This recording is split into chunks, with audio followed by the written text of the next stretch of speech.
Bon matin, Bloc québécois, ça va bien? OK, hey, c'est le matin pour tout le monde, on va reprendre ça. Bon matin, Bloc québécois, ça va bien? Excellent. Quel bonheur, quelle fierté, quel honneur d'être ici ce matin avec vous.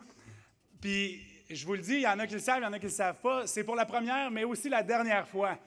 Après pratiquement 3 ans de mandat, les objectifs que mon équipe et moi s'étions fixés au départ ont été atteints et bien au-delà. Donc, vous allez vous en rendre compte dans le rapport que je vais vous présenter ce matin, mais il s'agira également du bilan du Forum jeunesse du Bloc québécois pendant ma présidence. C'est aussi un grand bonheur et une grande fierté d'être ici pour représenter les jeunes du Bloc québécois, parce que si on regarde ailleurs, mettons, au Parti libéral du Canada, ils ont une structure jeune qui existe. Les avez-vous déjà vus?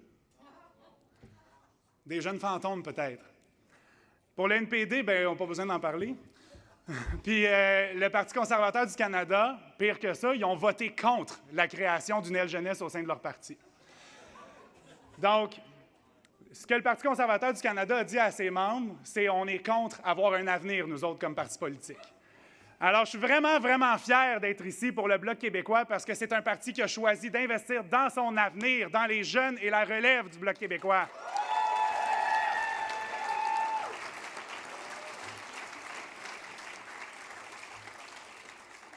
Alors, comme je mentionnais, ça fait quasiment 3 ans que je suis là avec mon équipe.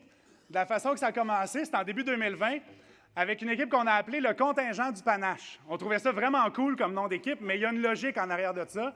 Un contingent, en termes, dans le dictionnaire et tout ça, ce que ça veut dire, c'est que c'est un groupe qui est là pour une durée déterminée afin d'accomplir une mission. Puis le mot panache, c'était pour faire un petit clin d'œil aux caribous, les caribous étant le petit surnom amical qu'on donne aux jeunes du Bloc québécois depuis de nombreuses années. Donc, notre mission, en tant que contingent, était de redonner vie au Forum jeunesse du Bloc québécois. Après la refondation du Bloc en 2018-19, on avait des nouveaux statuts, puis quelque chose de tout frais, tout beau, sur papier. Sur le terrain, le Forum jeunesse du Bloc québécois, c'est un exécutif national comblé à moitié et 2 présidents régionaux échus dans leurs fonctions. Donc, notre mission, c'était de redonner une vie sur le terrain au Forum jeunesse du Bloc québécois. Donc, la première étape, c'est de se bâtir une équipe. Donc, ce qui est arrivé, c'est mon équipe originale, le contingent du panache original. Il y avait, moi à la présidence, Thierry Vanel-Lapierre comme vice-président à l'organisation, Guillaume Bédard comme responsable des communications, Marc-Antoine Carrière aux cellules étudiantes au groupe jeune, Rose Lessard, Rose, qui est celle qui est là avec moi depuis le début. Merci Rose d'être là encore après toutes ces années.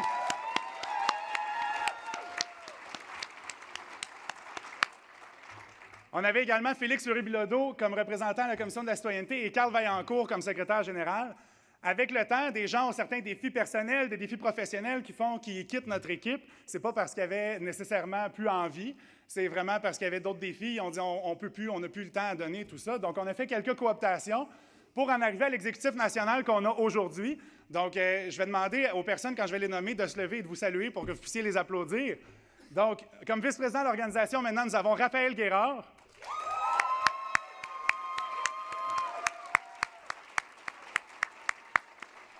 Comme responsable des communications, Mme Phoebe Laplante. Comme responsable des cellules étudiantes et des groupes jeunes, Mme Soledad Orihuela-Bouchard.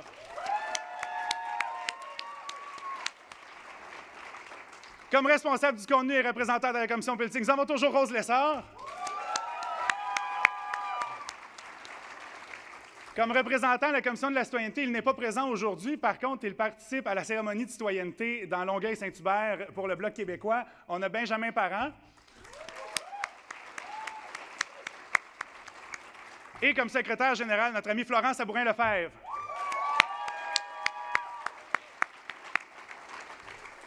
Alors, je souligne au passage tous ceux qui ont participé aussi à cet exécutif national-là, qui sont arrivés en cours de mandat et qui sont partis avant la fin. Donc, Jasmin Bernier, Clovis Valade, Jeanne Craig-Larouche, Florence Racicot et Rémi Leboeuf. Il y en a qui sont ici aujourd'hui. Vous pouvez vous lever, saluer les gens. Puis, il y en a là-bas, il y en a là. Donc, je veux vous dire un gros merci à tous ceux qui ont fait partie de mon équipe. L'implication que vous avez eue, qu'elle ait duré longtemps, qu'elle n'ait pas duré longtemps, a eu un impact au sein du Forum jeunesse du Bloc québécois. Vous avez su rassembler des gens au sein de notre belle équipe. Puis je veux vous dire un gros merci pour ça, parce que cette victoire-là, cette quantité de jeunes-là qu'on a aujourd'hui, c'est grâce à vous autres. Merci.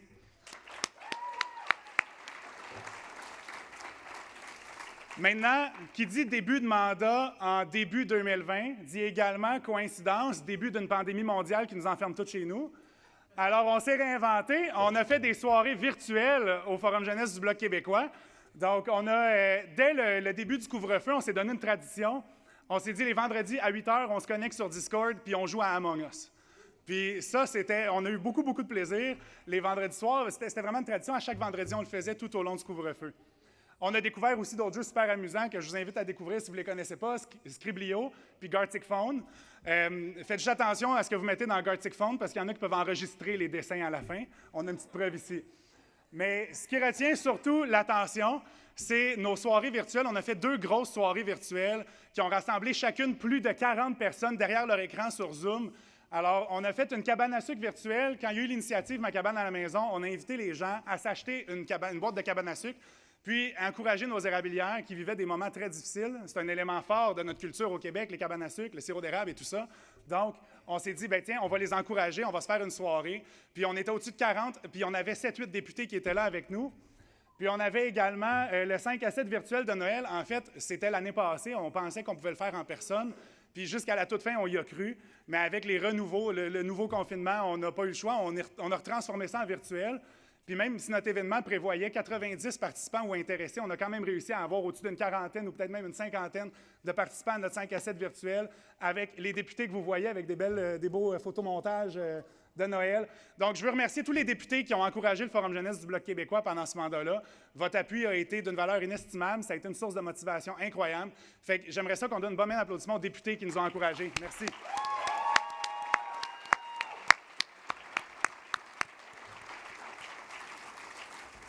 Alors, comme je le disais, vous avez toujours répondu à l'appel quand on faisait des événements virtuels et les photos que vous voyez là, c'est toutes sortes d'événements virtuels. Soit un des 2 événements que je vous ai nommés, soit une assemblée régionale jeune, soit une réunion d'un comité. On a fait des screenshots pendant les rencontres, mais je sais qu'il y en a qui n'aiment pas le visage qu'ils font en ce moment, fait que je vais passer à la prochaine diapositive. Bien, pendant ces activités virtuelles-là, pour accomplir notre plan d'action initial, de redonner vie au Forum jeunesse du Bloc québécois sur le terrain, bien, il fallait faire des assemblées régionales jeunes pour élire des présidents régionaux à la grandeur du Québec. Le plan, c'était qu'à l'été 2020, on ferait le tour du Québec pour aller rencontrer nos membres. Ça n'a pas été possible parce qu'on était encore en confinement. Donc, nos ARJ se sont faites en virtuel pour la plupart. Il y en a quelques-unes en présentiel quand c'était possible. Mais on a eu des ARJ, là, on a eu 2 designs graphiques. Vous voyez qu'on a fait un modèle, puis après ça, on s'est dit, on le reprend. Hein? Puis après ça, l'année d'après, on s'est dit, OK, ça suffit, Greta Thunberg, avec le bras comme ça, on va passer à un autre modèle. Alors, on a fait 17 assemblées régionales jeunes pour qu'au total... Ben oui, on peut applaudir.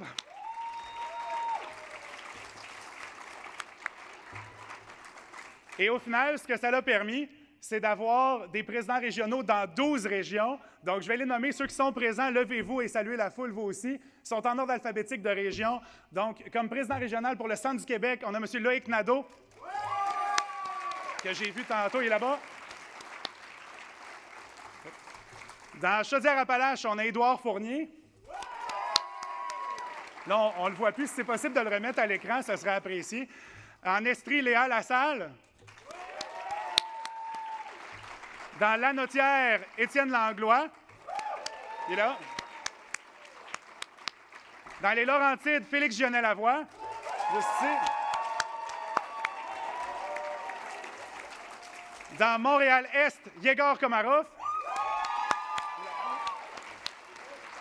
Dans Montréal-Ouest, Guillaume Ringuette. En Montérégie-Est, Félix Trudeau-Saint-Cerny. En Montérégie-Ouest, Chloé-Rose Génaud. En Outaouais, Sébastien Obomsawin. À Québec, Élisabeth Sinault. Et finalement, au Saguenay-Lac-Saint-Jean, Marc-André Carbonneau. Marc-André Carbonneau a quitté ses fonctions récemment, pas parce que ça ne tentait plus, il avait une motivation incroyable, mais une motivation tellement grande qu'il a quitté ses fonctions puisqu'il est allé servir en Ukraine pour combattre les attaques russes. Marc-André s'est joint à l'armée ukrainienne pour aller combattre. Donc, Marc-André, bravo pour ta bravoure, pour ton courage. On pense à toi, puis lâche pas.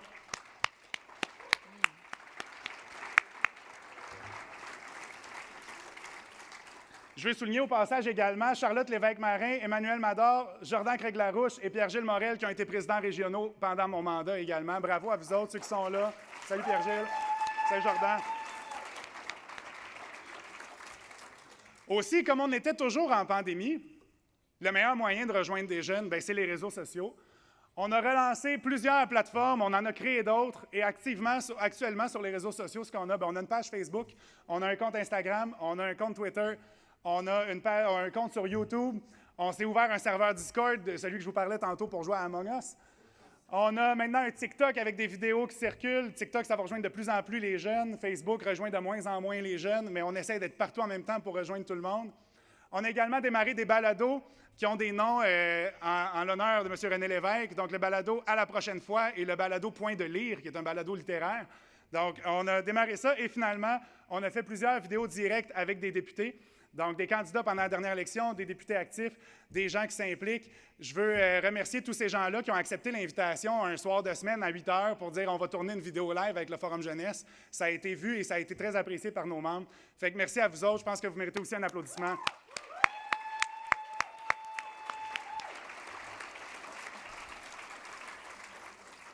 En lien avec nos réseaux sociaux, on a relancé le journal L'Indépendant, qui est le journal du FJBQ qui était inactif depuis au moins 5 ans.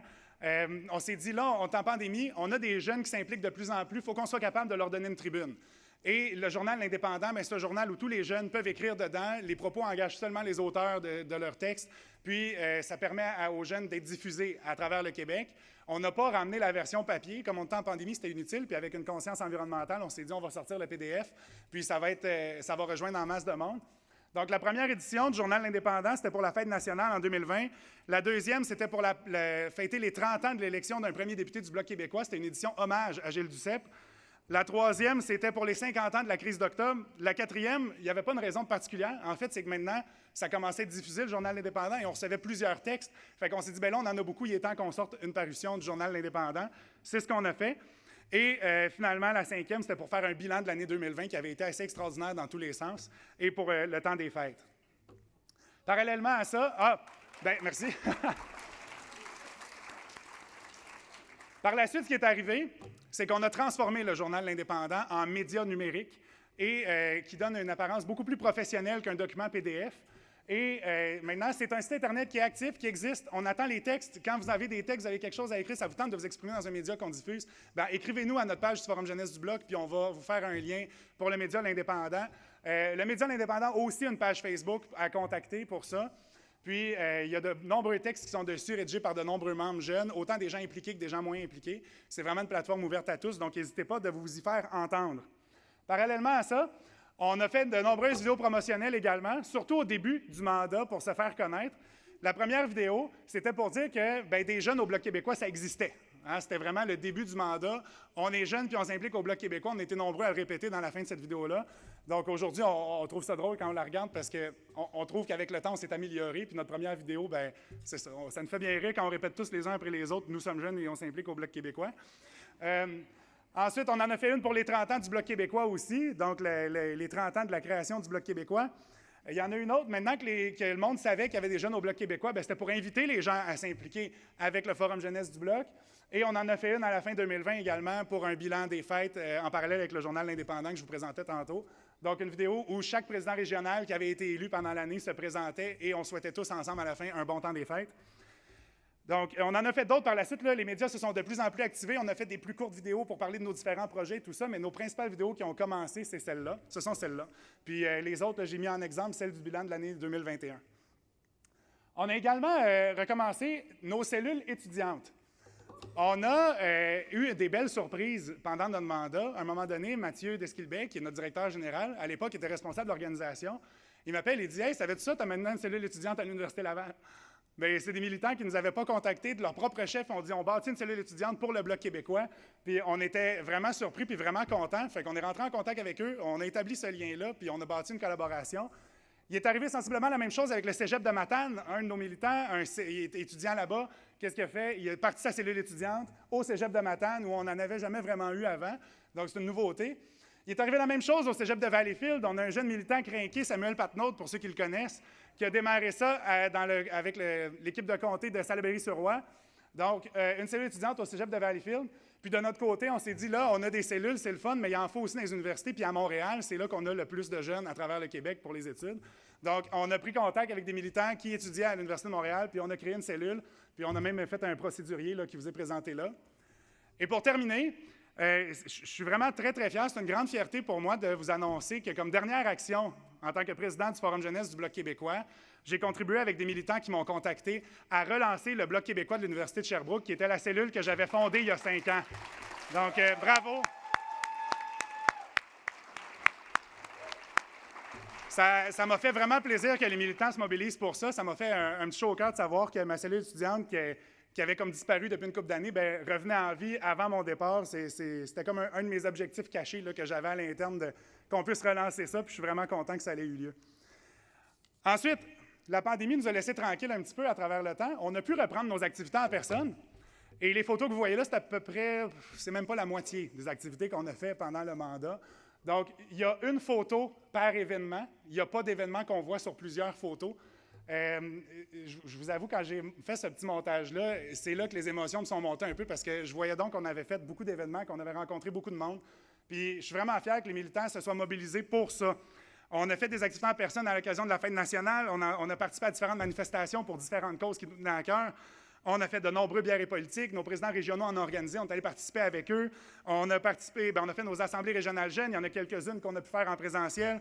Puis on a participé à des festivals comme le Festival de la grillade de Saint-Zotique. Donc ça, c'est un festival que je vous invite tous à découvrir. La grillade est délicieuse. Puis en plus, c'est sur une plage. Ça fait un beau party d'été comme on a vécu au mois d'août dernier. On a également, dans nos événements en personne, participé à des opérations de nettoyage. C'est l'initiative de notre comité environnement qu'on a créé. Donc, on s'est dit, pourquoi on n'irait pas prendre soin de notre environnement directement sur le terrain, plutôt que faire comme plusieurs personnes, puis juste jeter nos déchets à terre, puis faire, c'est pas grave, c'est juste un petit papier de paille sur une grosse planète. Donc, on s'est dit, on va aller faire du nettoyage. On a fait une opération dans Montarville, on a fait une opération à Hochelaga, puis on en a fait une dans Thérèse de Blainville. Et, prise 2, à l'été 2021, on a enfin pu faire notre tournée estivale. Donc, dans cette tournée-là, on est allé rencontrer les candidats et les députés dans des circonscriptions qu'on se disait, notre effort peut faire une différence, on peut gagner ce comté-là, on va aller y donner de l'énergie. Donc, dans cette tournée-là, on a été à Longueuil, à La Chute, à Farnham, à Drummondville, Victoriaville, Gaspé, Châteauguay, Chicoutimi, Québec, Sainte-Thérèse et Sherbrooke. Donc, merci.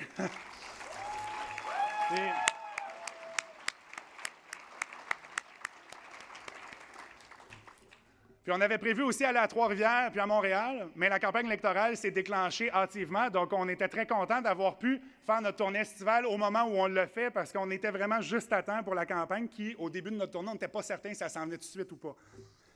Donc, ce qui nous mène à la campagne électorale, les jeunes se sont impliqués de façon marquée dans cette campagne-là en 2021, entre autres au niveau de l'affichage. Les jeunes sont pleins d'énergie, ils aiment ça aller mettre des pancartes, ces poteaux, puis tout ça. Puis honnêtement, c'est vrai qu'on a du fun à le faire. Fait que n'hésitez pas à en redemander des jeunes aux prochaines campagnes. Là, c'est une activité qu'on adore, c'est des parties d'affichage. On a fait différents événements avec notre chef également, qui était présent à de nombreuses places. Nos jeunes ont été en soutien aux différents candidats dans leur circonscription. On a participé au Conseil général électoral et à la soirée électorale. Mais le point majeur à retenir de l'implication jeunesse pendant la campagne, c'est la quantité... Ça marche plus? La quantité de candidats jeunes aux élections. Oui.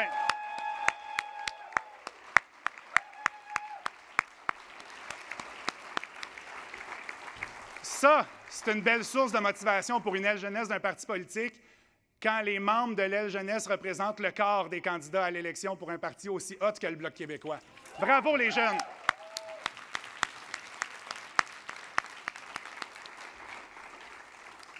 Puis vous aurez compris que tous ces événements-là, on ne les faisait pas en cachette.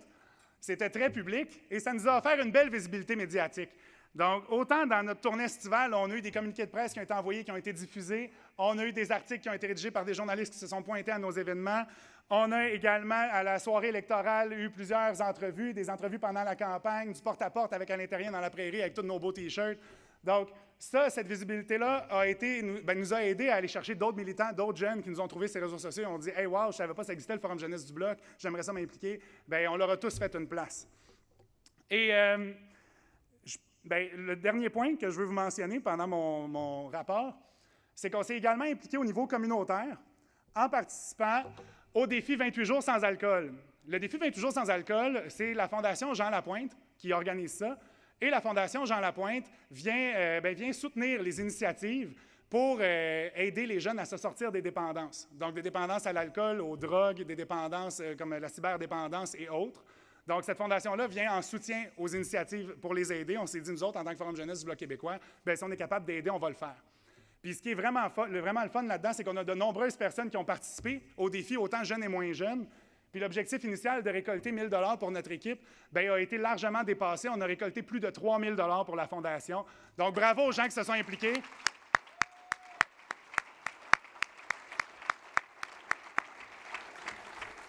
Puis un énorme merci à tous ceux qui n'ont pas fait le défi, mais qui ont parrainé des participants en faisant un don. On a eu des dons avec des montants quand même impressionnants, puis même des dons qui étaient moins grands. Ça nous a aidés à faire partie des 10 équipes les plus visibles tout au long du défi parmi les milliers d'équipes qui existaient pour ce défi-là. Donc, bravo et merci. Puis sur les fiches de participants aussi, comme on était une équipe qui allait chercher beaucoup de clics, nos fiches de participants se démarquaient comme étant les participants les plus vus du défi parmi les dizaines de milliers de participants à travers le Québec. On a même surpassé les ambassadeurs du défi en termes de visibilité. Donc, bravo et merci à tout le monde pour ça. En terminant, ce que je retiens de mon expérience comme président du Forum jeunesse du Bloc québécois, c'est qu'au début, là, le sentiment d'imposteur, on l'a tout un peu. Puis, moi, quand on m'a présenté ça, mon prédécesseur m'a dit « Hey, Jean-Philippe, ça te tente-tu de me succéder? Moi, j'ai terminé, je quitte. » Au début, je n'étais même pas certain. Je me disais « Bien, j'ai jamais parlé à ça, moi, des médias et des journalistes, je ne sais pas. » Puis, tu sais, je me dis « J'ai mes implications locales, mais je n'ai jamais été sur le national, puis tout ça. » Finalement, il m'a laissé une semaine pour y réfléchir, puis après ça, il dit « Puis, tu le fais-tu ou tu le fais pas? » Fait que j'ai dit oui. Puis, une chance que j'ai dit oui. Ça a été probablement une des plus belles expériences de ma vie. Puis quand on a ce sentiment d'imposteur-là, c'est parce qu'à quelque part, on a le goût de le faire, puis on ne veut juste pas être mauvais pour l'organisation. Puis ce que j'ai envie de dire à ceux qui vont me succéder dans ces fonctions-là, qui vont succéder mon équipe dans ces fonctions-là, c'est « Ayez pas peur, puis foncez. Prenez-la la possession de votre aile jeunesse. Là, maintenant, ce qu'on a, c'est une structure qui fonctionne. On a des militants qui sont actifs, puis il faut que ça continue. » Alors, j'aimerais vous présenter, avant de quitter, tous ceux qui ont fait partie du Conseil exécutif national du Forum jeunesse du Bloc québécois. Je les invite à monter sur la scène. L'exec national du FJBQ.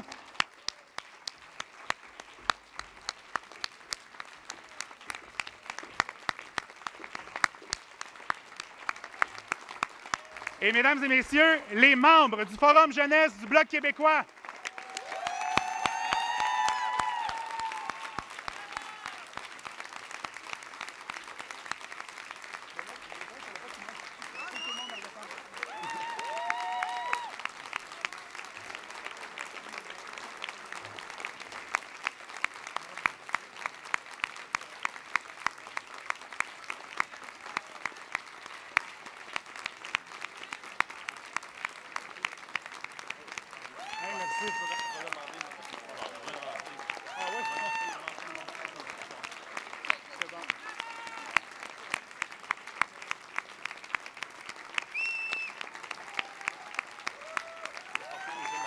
Oui. Alors, voici maintenant ceux qui vont poursuivre l'élan pour les caribous. Pour ma part, mon contingent a accompli sa mission. Mesdames et messieurs, la relève du Bloc québécois. Merci beaucoup. Ouais,